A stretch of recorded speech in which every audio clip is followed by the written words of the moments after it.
آصف بشیر یہ بھائی سندھ سے سوال کرتے ہیں کہ محترم عید والے دن قبرستان جانا کیسا ہے، اور اگر قبرستان جائیں تو اس کے لیے خاص وظیفہ کیا ہے، اس بارے پلیز رہنمائی فرما دیں۔ جی السلام علیکم ورحمۃ اللہ وبرکاتہ۔ بھائی نے جو سوال کیا ہے اور بہت اچھا سوال کیا ہے، اور اس مسئلے کو سمجھنے کے لیے اور ویڈیو کو آخر تک سنیں تاکہ یہ آپ کو آسانی کے ساتھ مسئلہ سمجھ آ جائے۔ اور دیکھیں عید والے دن آپ قبرستان ضرور جائیں، والدین کی قبروں پہ جائیں، رشتہ دار عزیز و اقارب اگر دنیا سے چلے گئے ہیں تو ان کی قبروں پہ ضرور جائیں اور جا کر فاتحہ پڑھیں، قرآن پاک کی تلاوت کریں تاکہ اللہ پاک ان کی بخشش فرما دے۔ اور خصوصاً والدین کی قبر پہ جایا کریں اور قبرستان جا کر دعا کیا کریں، کیونکہ جب تم قبرستان جاتے ہو تو ان کی روحیں خوش ہو جاتی ہیں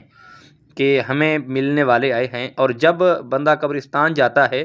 تو قبرستان جاتے ہوئے جب سلام کرتا ہے تو وہ انسان کے سلام کا جواب ضرور دیتے ہیں، لیکن اس عید والے دن قبرستان جانا بہت ضروری ہے، اور قبرستان جائیں اس کا بہت بڑا اعلیٰ وظیفہ ہے، جس کے بارے میں کریم آقا علیہ الصلوۃ والسلام نے فرمایا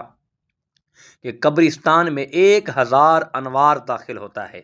سیدنا حضرت ابو ہریرہ رضی اللہ تعالی عنہ حدیث کے راوی ہیں۔ یہ آپ کو حدیث کا حوالہ دے رہا ہوں کہ قبرستان جا کے عید والے دن کیا کرنا ہے اور کیا پڑھنا ہے، یہ خاص وظیفہ بتا رہا ہوں آپ کو۔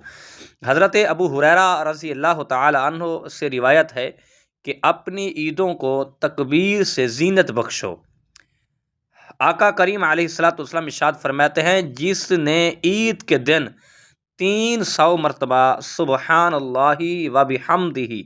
سبحان اللہ العظیم پڑھی اور وہ مسلمان مردوں کی روحوں کو اس کا ثواب ہدیہ کیا، یعنی مرد یا عورت آپ کے یعنی کہ رشتہ دار عزیز و اقارب جو دنیا سے چلے گئے ہیں، اگر ان کی روحوں کو ہدیہ کیا تو ہر مسلمان کی قبر میں 1000 انوار داخل ہوتے ہیں، اور جب وہ مرے گا تو جل جلالہ و شان اموالہ اس کی قبر میں بھی 1000 انوار داخل فرمائے گا۔ یعنی یہ ہدیہ آپ نے اپنے مرنے والے یعنی کہ جو دنیا سے رخصت ہو گئے ہیں، والدین، رشتہ دار عزیز و اقارب، بہن بھائی، جو بھی دنیا سے رخصت ہوا ہے، اگر اس کے لیے یہ ہدیہ کیا ہے تو اس کا اجر یہ ہے کہ اللہ پاک آپ کو اس کا اجر عطا فرمائے گا۔ اور ہمیں قبرستان جانا چاہیے اور والدین کی بخشش کی دعا کرنی چاہیے۔